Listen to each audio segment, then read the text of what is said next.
علیکم ورحمۃ اللہ تعالی وبرکاتہ۔ الحمد للہ الذی ابدأ الافلاق والارضین والصلاة والسلام علی من کان نبیا وآدم بین الماء والطین وعلی آلہ واصحابہ اجمعین، اما بعد فأعوذ باللہ من الشیطان الرجیم، بسم اللہ الرحمن الرحیم۔ الا ان اولیاء اللہ لا خوف علیہم ولا هم يحزنون۔ آمنت باللہ صدق اللہ العظیم وبلغنا رسوله النبی الامین الکریم، ونحن على ذلك لمن الشاہدین والشاکرین والحمد للہ رب العالمین۔ ادب و احترام کے ساتھ اپنی اور سارے کائنات کے مرکز عقیدت، نبی رحمت، شفیع امت، جناب احمد مجتبیٰ محمد مصطفیٰ روح فدا صلی اللہ تعالی علیہ وآلہ وصحبہ وبارک وسلم کی بارگاہ میں درود پاک کا ہدیہ پیش کریں اور پڑھیں بآواز بلند درود پاک۔ اللہم صلی علی سیدنا و مولانا محمد معدن الجود والکرم وآلہ الکرام وابنہ الکریم وبارک وسلم، صلو علیہ صلاۃ و سلام علیکہ یا حبیبی یا مولائی یا رسول اللہ، علیک الصلاۃ والسلام الف الف مرہ فی کل لمحہ۔ حضرات محترم، میری خوش قسمتی یہ کہ میں ان علماء اکرام اور خصوصیت کے ساتھ شہنشاہ ترنم جناب محمد شمیم رضا فیضی صاحب قبلہ، جنہیں میں بارہا یوٹیوب وغیرہ کے ذریعے سنتا رہا ہوں، اور یہ میری خوش قسمتی کہ آج انہیں میں لائیو سن رہا تھا۔ الحمدللہ، اللہ سلامت رکھے انہیں۔ یہ علماء کرام میری پشپناہی کر رہے ہیں۔ تھوڑی دیر میں آپ کے درمیان حاضر ہوں اور اس کے بعد پھر انشاءاللہ آپ حضرات نعت پاک یا منقبت سنیں گے۔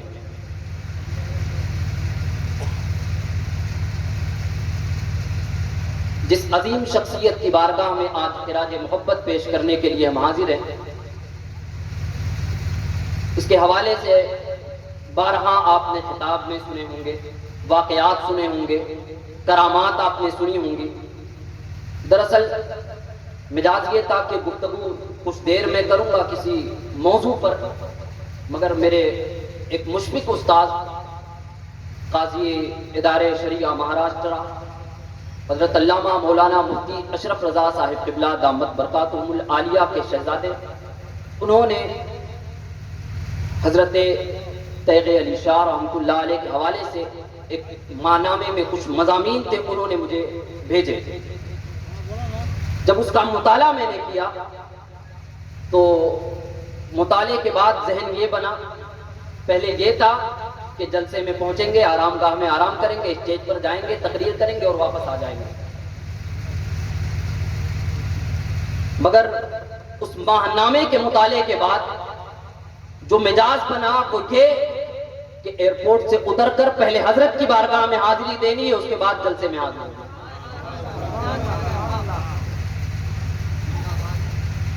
باضابطہ کوئی مطالعہ حضرت کے حوالے سے، حضرت کی زندگی کے حوالے سے میرا نہیں تھا۔ ممبئی میں علماء کی جماعت میں کئی ایک لوگ ہیں اس سلسلے کے،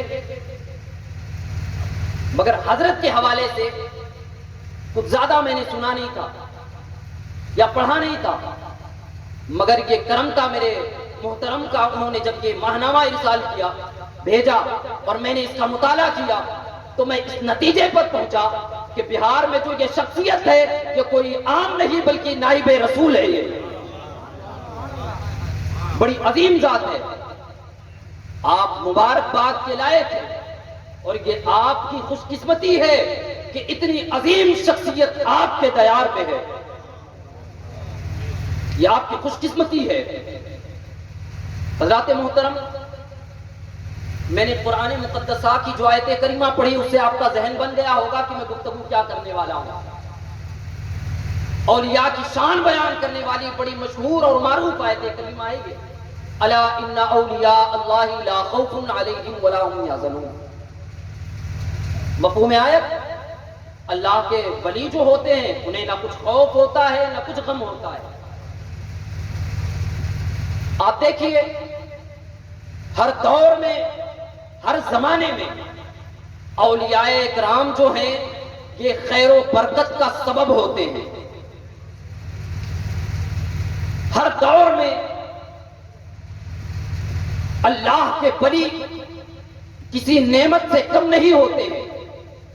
علم و حکمت کا سرچشمہ ہوتے ہیں یہ عطائے الہی سے. متلاشیان حق جو ہوتے ہیں ان کی بارگاہ سے راہ حق پاتے ہیں, اپنی تشنگی بجھاتے ہیں.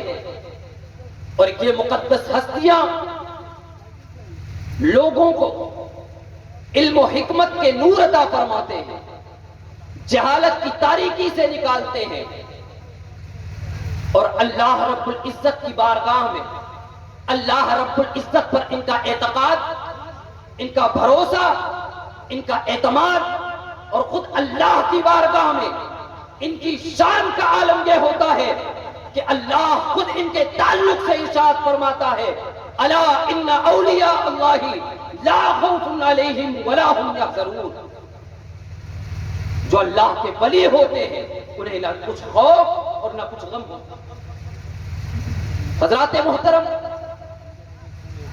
اولیاء کرام کی صفوں میں سب سے اونچا نام اگر ہمارے ذہن میں کوئی آتا ہے تو وہ غوث الصمدانی, قطب ربانی, محبوب سبحانی, سیدنا شیخ عبد القادر جیلانی المعروف بڑے پیر دستگیر سرکار غوث اعظم کا آتا ہے. آج گفتگو میں کچھ ہی دیر آپ مجھے برداشت کریں گے, زیادہ وقت نہیں لوں گا, مجھے خود احساس ہے, اور اتنے لمبی رات تک پروگرام کا خود میں عادی نہیں ہوں, نہ اس چیز کی عادت ہے. تھوڑی دیر کے لیے میں گفتگو کروں گا اور چاہوں گا یہ کہ کچھ نصیحتیں, کچھ باتیں میں آپ کو دے کر جاؤں گا. اولیاء کرام کی جو زندگی ہوتی ہے ان پر بیان کیے جاتے ہیں, اس کا مقصد کیا ہوتا ہے؟ سرکار غوث اعظم رضی اللہ تعالیٰ کی 11ویں کی محفل سجائی جاتی ہے, اس کا مقصد کیا ہوتا ہے؟ سرکار غریب نواز کی چھٹی منائی جاتی ہے, کیا میسج دینا چاہتے ہیں لوگوں کو؟ آج حضرت تیغ علی شاہ کا عرس جو منایا جا رہا ہے, ان کی محفل منائی جا رہی ہے, کیا میسج دینا چاہتے ہیں آپ لوگ؟ اہل کمیٹی کیا میسج دے رہے ہیں لوگوں کو؟ کیا مقصد ہے آپ کا؟ ظاہر ہے کہ اولیاء کرام کی زندگی اور ان کے نام کی محفل سجانے کا مقصد, ان کے سوانح بیان کرنے کا مقصد صرف اور صرف یہ ہے کہ لوگ ان کی زندگی کو سنیں, ان کی زندگی کو پڑھیں اور اس سے نصیحتیں حاصل کریں, اس سے نصیحتیں حاصل کریں. سرکار غوث اعظم رضی اللہ تعالیٰ عنہ کی محفل ہم سجاتے ہیں, بڑی شان کے ساتھ 11ویں شریف منائی جاتی ہے, جلوس نکالے جاتے ہیں, سرکار غوث اعظم کے نام کے مرغے کاٹے جاتے ہیں, غوث اعظم کا دامن نہیں چھوڑیں گے یہ نعرے لگائے جاتے ہیں. ٹھیک ہے, مگر آئیے ذرا حقیقت کے میدان میں اتر کر ہم دیکھتے ہیں جس طرح محفلوں سے, جلسوں سے, جلوسوں سے سرکار غوث اعظم کے نام کے نعرے لگائے جاتے ہیں, کیا سرکار غوث اعظم کی سیرت طیبہ پر زمینی سطح پر عمل بھی کیا جاتا ہے؟ ہر شخص سرکار غوث اعظم کے نام کے نعرے لگاتا ہے, مگر کیا کبھی آپ نے سرکار غوث اعظم رضی اللہ تعالیٰ کے ارشادات کو پڑھا؟ کیا پڑھا کبھی آپ نے سرکار غریب نواز کی زندگی کو؟ کیا کبھی پڑھا آپ نے سرکار غریب نواز کے ارشادات کو؟ کیا پڑھا آپ نے حضرت تیغ علی شاہ کی زندگی کو, ان کے ارشادات کو؟ آئیے سرکار غوث اعظم کی بارگاہ میں, اے سرکار غوث اعظم کی 11ویں کی محفل کرنے والوں, سرکار غوث اعظم کے نام کی نیاز کرنے والوں, جہاں تم سرکار غوث اعظم کے نام کے لنگر لٹاتے ہو وہیں سرکار غوث اعظم کی زندگی کا بھی مطالعہ کرنا, وہیں سرکار غوث اعظم کی سیرت کو بھی پڑھو. کیا فرماتے ہیں سرکار غوث اعظم؟ کیا مشن ہے سرکار غوث اعظم کا؟ آئیے ذرا دیکھتے ہیں سرکار غوث اعظم کا ایک ارشاد، اپنے دل کو کھول لیں اور اس محفل سے صرف سرکار غوث اعظم کے ایک ارشاد کو لے کر جائیں، اس پر عمل کر لیں، دنیا بھی سمجھ جائے گی، آخرت بھی سمجھ جائے گی۔ عبرت حاصل کریں اس ایک ارشاد سے سرکار غوث اعظم کی۔ سرکار غوث اعظم رضی اللہ تعالیٰ ارشاد فرماتے ہیں، بندے کو چاہیے پہلے فرائض کی پابندی کرے، پہلے فرائض کی پابندی کرے، فرائض سے فارغ ہو کر سنتوں کا اہتمام کرے، سنن سے فارغ ہو کر نوافل اور فضائل کی طرف توجہ دے کہ سرکار غوث اعظم ارشاد فرما رہے ہیں اور فرماتے ہیں جو فرائض ادا نہ کرے، فرائض کی تکمیل نہ کرے، فرائض کا پابند نہ ہو، سنن اور نوافل میں گھسا رہے، سنن اور نوافل ادا کرنے میں لگا رہے، فرماتے ہیں پھر یہ ساری چیزیں اس کی عبث ہیں، بیکار ہیں، جو فرائض چھوڑ کر نوافل کی طرف جاتے ہیں۔ آج جائزہ لیں ہم اور آپ اپنا،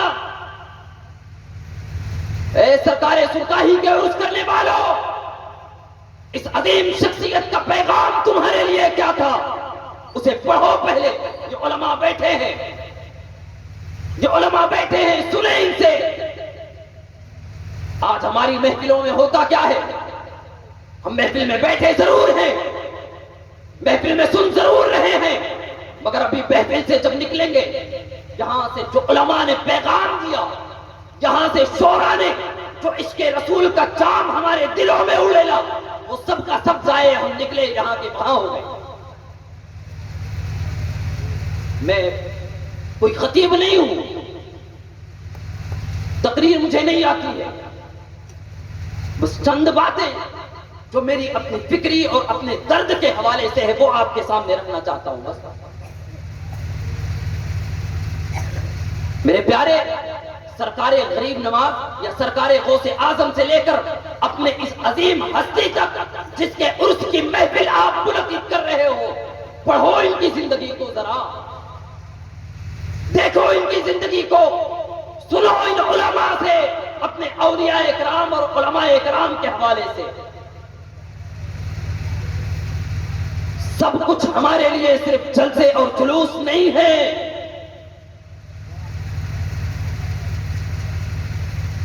لگے گی شاید آپ کو یہ باتیں، مگر مجھے اس سے فرق نہیں پڑتا، کوئی پیشہ ور معاملہ تو ہے نہیں یہاں کہ یہاں فرق پڑے گا۔ یاد رکھیں، ہمارے لیے ضرورت اس بات کی ہے کہ پہلے قرآن کے ارشادات کو اپنے سامنے رکھیں، حضور کے ارشادات کو اپنے نگاہوں کے سامنے رکھیں، پھر اپنے اکابرین کی زندگی کا مطالعہ کریں،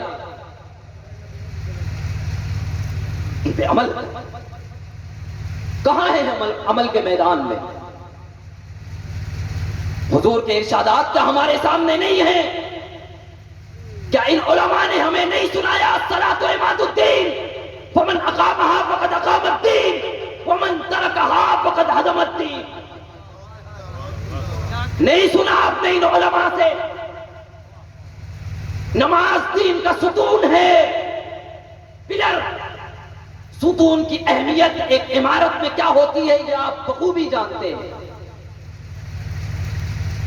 ایک ستون کی کیا اہمیت ہوتی ہے یہ آپ بخوبی جانتے ہیں۔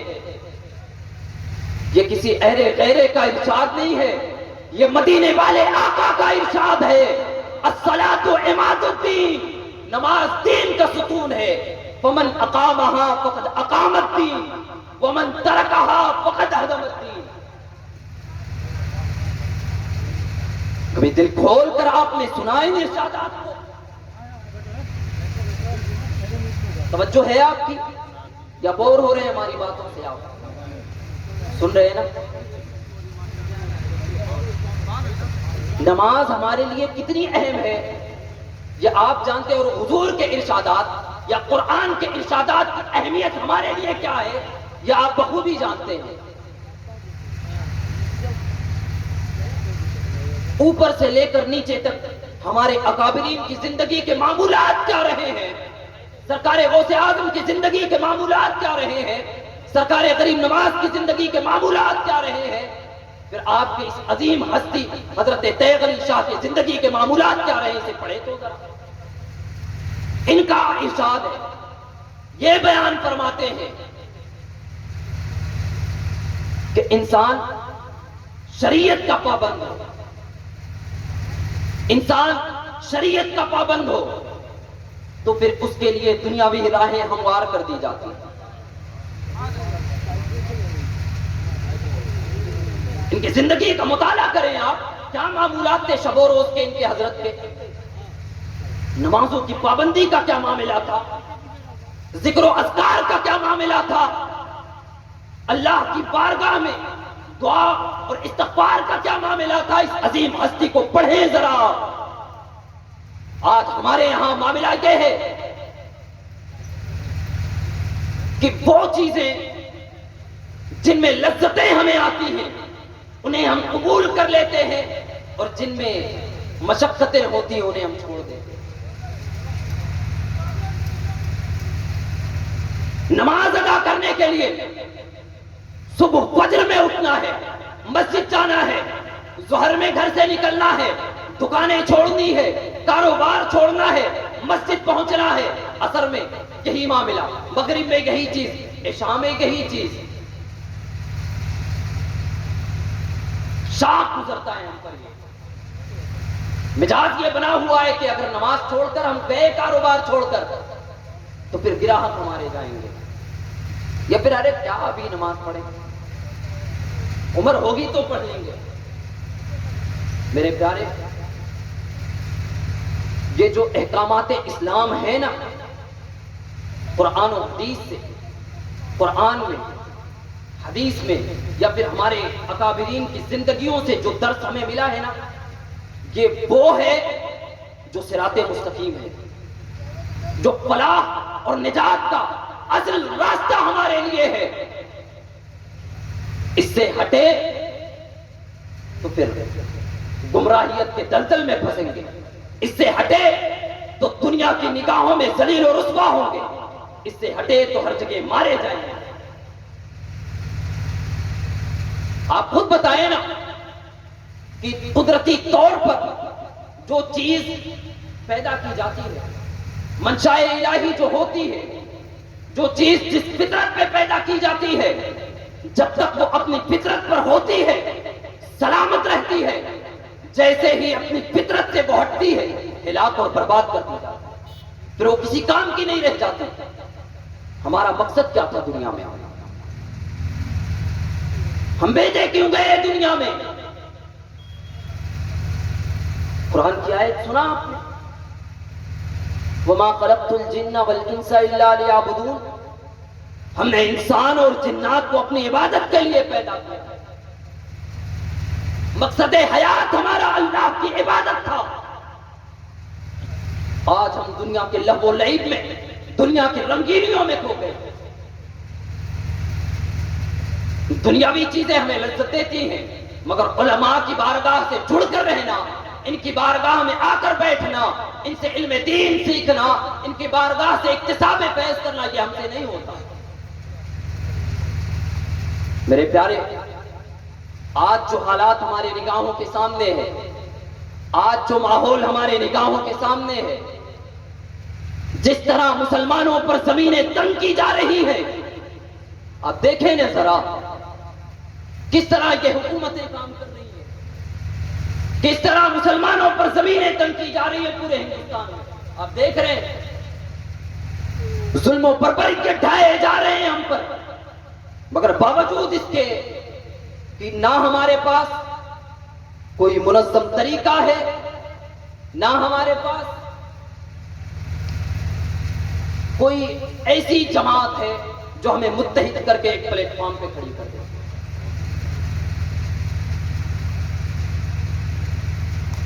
ضرورت اس بات کی ہے کہ ہم بیدار ہوں، جاگیں۔ دوسری چیز یہ بہت اہم اس حوالے سے گفتگو اولیاء کرام سے چلی تھی۔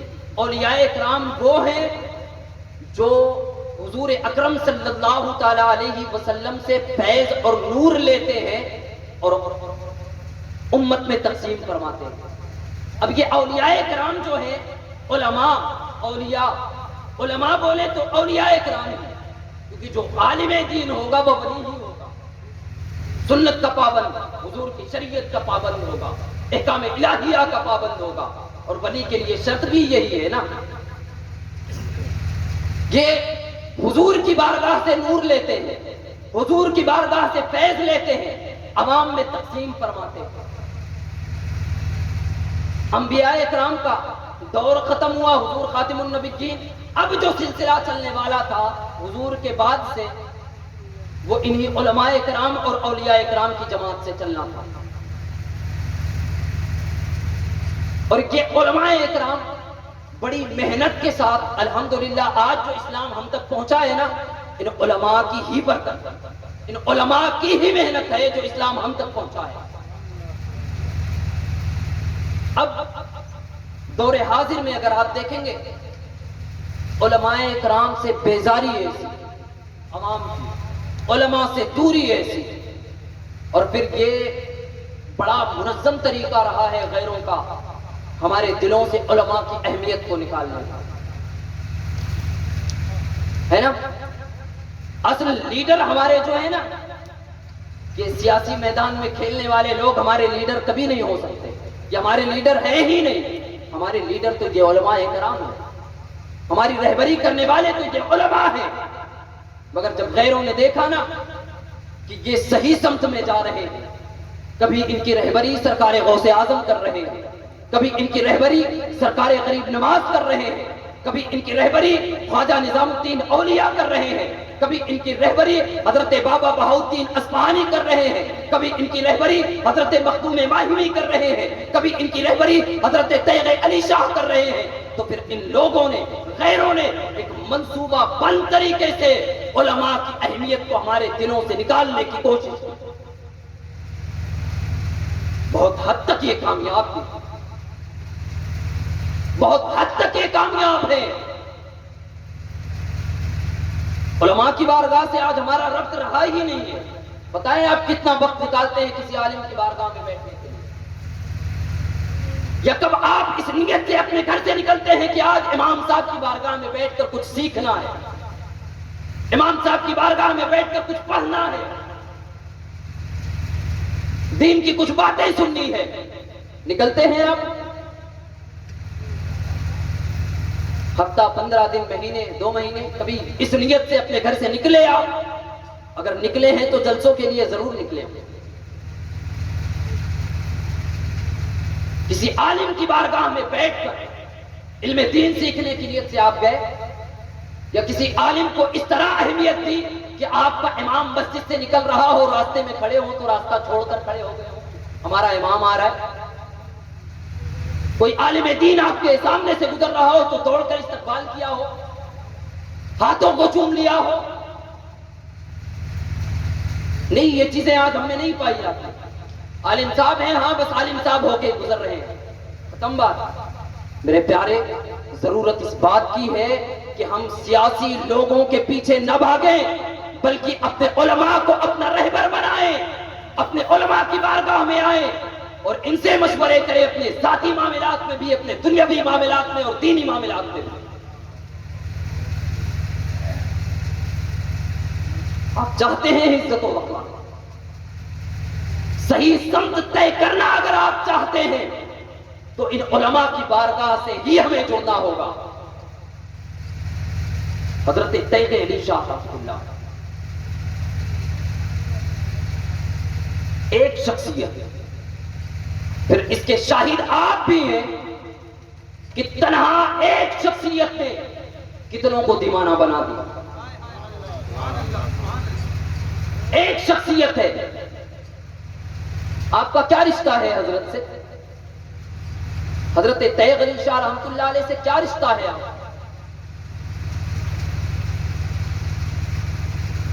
محبت کا، وہ رہبر ہیں ہمارے، دین کے محافظ ہیں ہمارے. اور جو اللہ رب العزت کی بارگاہ کا مقبول ہوتا ہے نا تو پھر رب اس کی محبت ہم جیسے لوگوں کو دلوں میں ڈال دیتا ہے.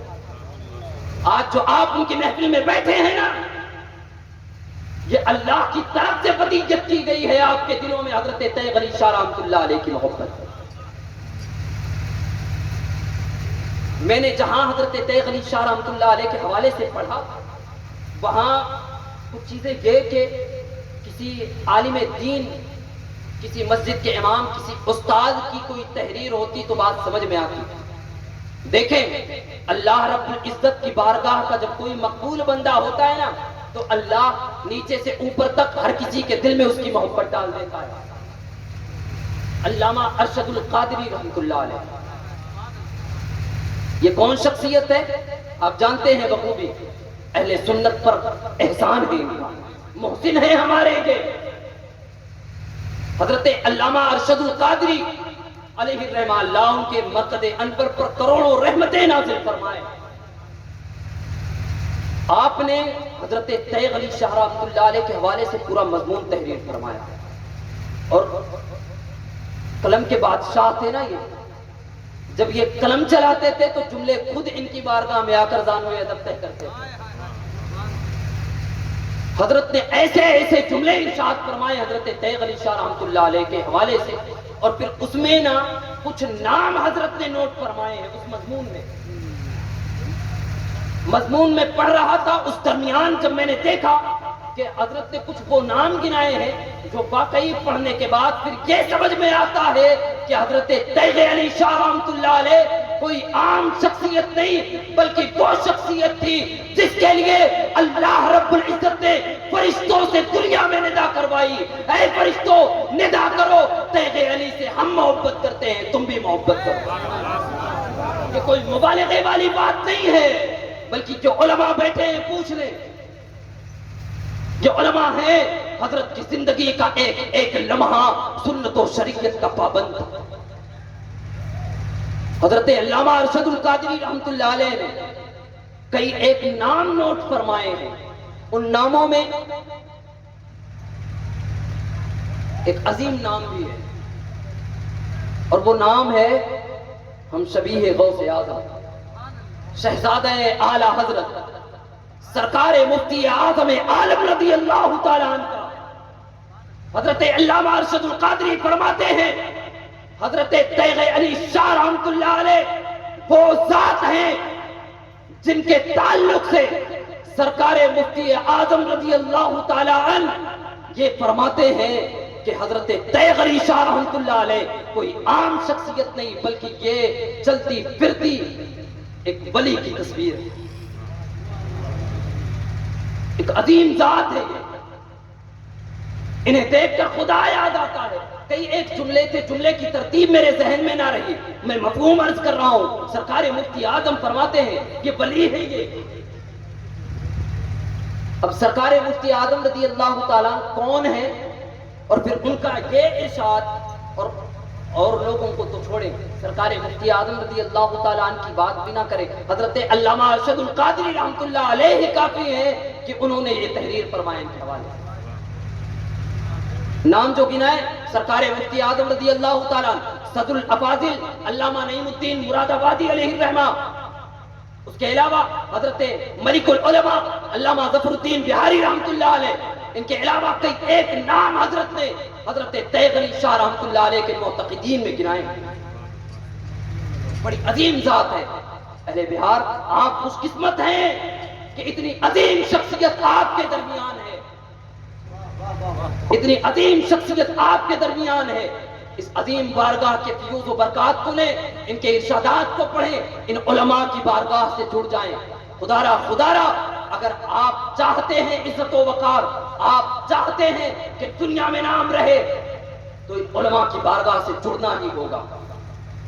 آپ دیکھیں نا، جب فتح و نصرت ہماری طرف آئی ہے، عزت و وقار ہمارے دامن میں رہے ہیں، اس وقت کے جتنے لوگ تھے وہ سب علماء کی بارگاہ سے جڑے ہوئے لوگ تھے، وہ سب اولیاء کی بارگاہ سے جڑے ہوئے لوگ تھے.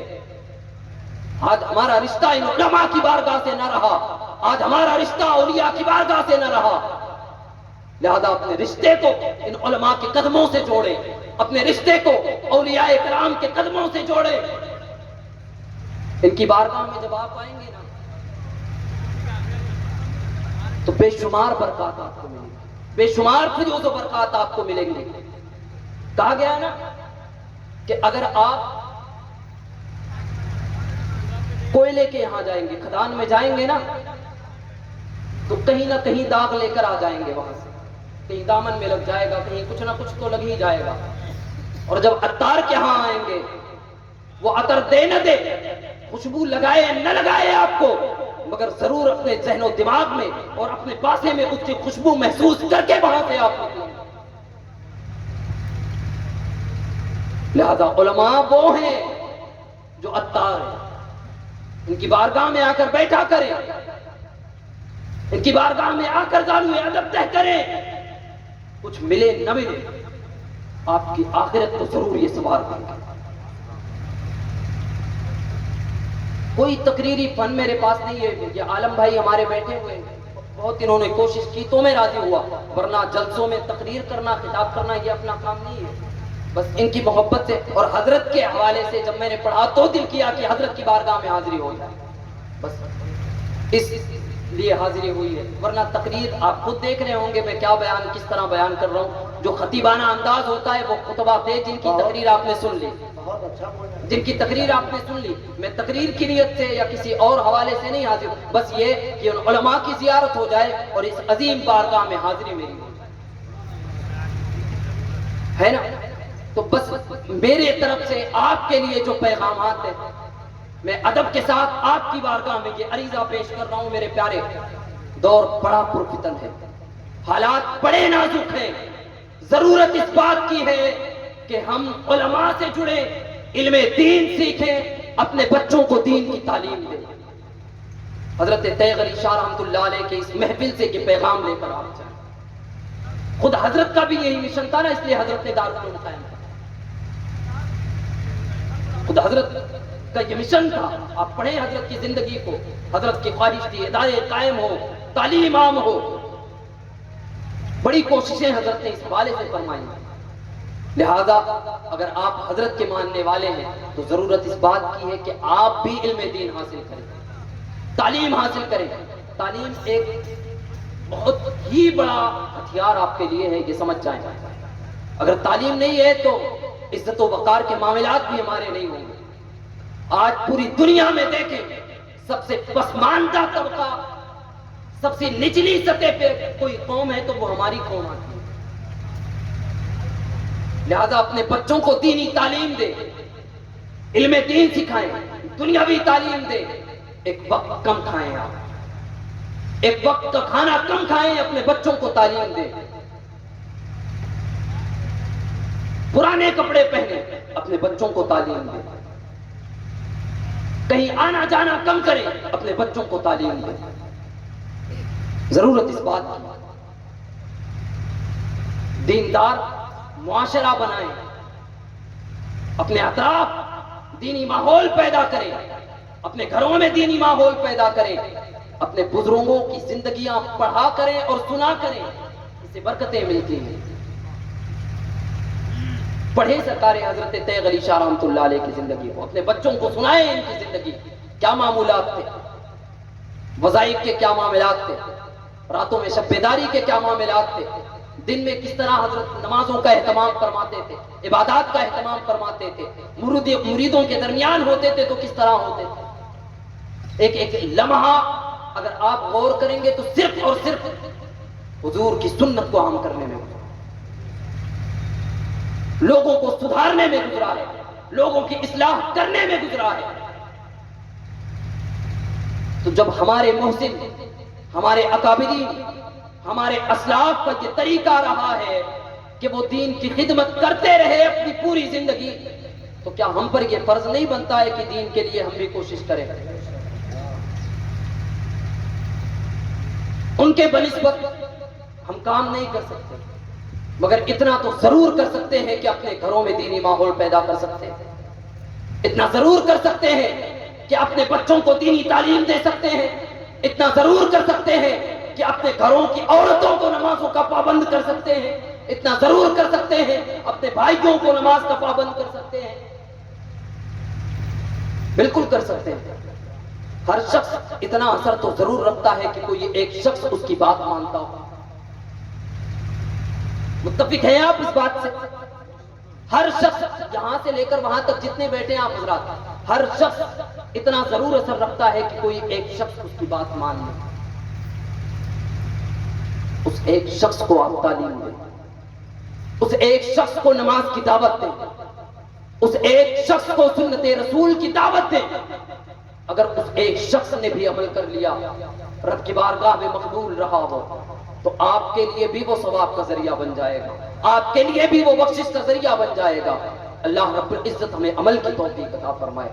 میرے پیارے حضرت تیغ علی شاہ رحمۃ اللہ علیہ کے اس میں آنے والوں، آپ سب کے لیے صرف یہ پیغام ہے کہ نبی کی سنت پر عمل کریں، حضور کی سنت کو اپنائیں، نمازوں کی پابندی کریں، عبادات کی پابندی کریں، ذکر و اذکار کی پابندی کریں، اور خاص کر سب سے اہم پیغام یہ ہے کچھ اور چیزیں چھوڑیں، علماء کی بارگاہ سے جڑ جائیں۔ خدا را اس کی اہمیت کو سمجھیں،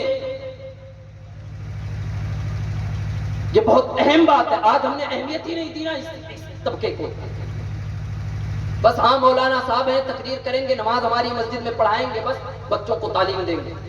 ایسا نہیں ہے، ایسے نہیں۔ حضور نے فرمایا یہ انبیاء کے وارث ہیں علماء، کچھ تو ہوگی بات۔